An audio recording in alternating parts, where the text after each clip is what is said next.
মিশরীয় সভ্যতার কথা চিন্তা করলেই আমাদের চোখের সামনে পিরামিড ভেসে ওঠে। কিন্তু আমরা কি জানতাম যে মধ্য আমেরিকার ঘন জঙ্গলে একটা রহস্যজনক শহর লুকিয়ে আছে এবং সেখানকার সভ্যতা প্রায় মিশরীয় সভ্যতার আগেই ধ্বংস হয়ে গিয়েছিল। সেই সভ্যতার জাতিরা আধুনিক বিজ্ঞানের থেকেও এগিয়ে ছিল। তারা মহাকাশ বিজ্ঞানে এগিয়ে ছিল। প্রথম 0 এই সংখ্যাটা আবিষ্কার করেছিল তারা। আজকে আমি মায়া সভ্যতার কথা বলছি। মায়া সভ্যতার একটা প্রাচীনতম শহর বলা যায়, যদিও সেই সময়কার খুব এক উন্নত একটা শহর ছিল টিকাল।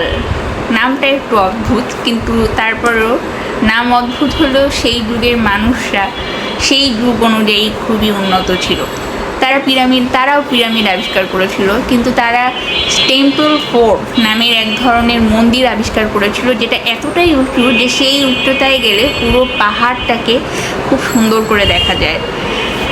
তারপরে তারা শামুকের আকৃতিকে দেখে 0 এই সংখ্যাটা আবিষ্কার করেছিল।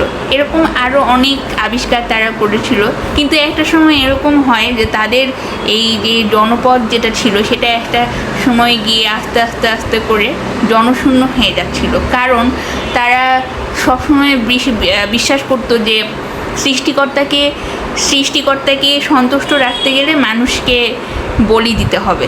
এই ধারণা নিয়ে তারা একটা বেঁচে ছিল এবং তারা মানুষের বলি দিতে শুরু করে। এরকম আরও অদ্ভুত অদ্ভুত রকম কাজ তারা করতে থাকে।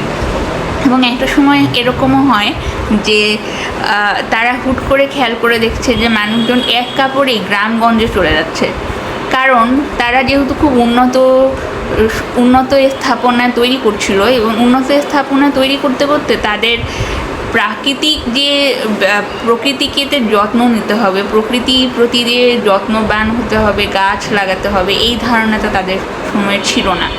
এবং এই কারণে বলা হয় যে মারাত্মক খরার কারণে, অতিবৃষ্টি হওয়ার কারণে, প্রাকৃতিক দুর্যোগ হওয়ার কারণে একসময় এই সভ্যতা ধ্বংস হয়ে যায়। যেখানে কোনো যুদ্ধ কখনো হয়নি, যেখানে মানুষের মধ্যে মানুষের রেষারেষি কখনো হয়নি, শুধুমাত্র প্রাকৃতিক দুর্যোগে এই সভ্যতাটা ধ্বংস হয়ে যায়।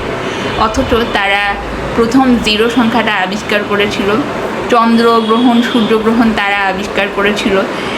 তো আপনাদের কাছে এই অজানা শহর সম্পর্কে জেনে কেমন লাগছে? যদি ভালো লাগে কমেন্ট করুন। এরকম যদি ইন্টারেস্টিং আরও শহর নিয়ে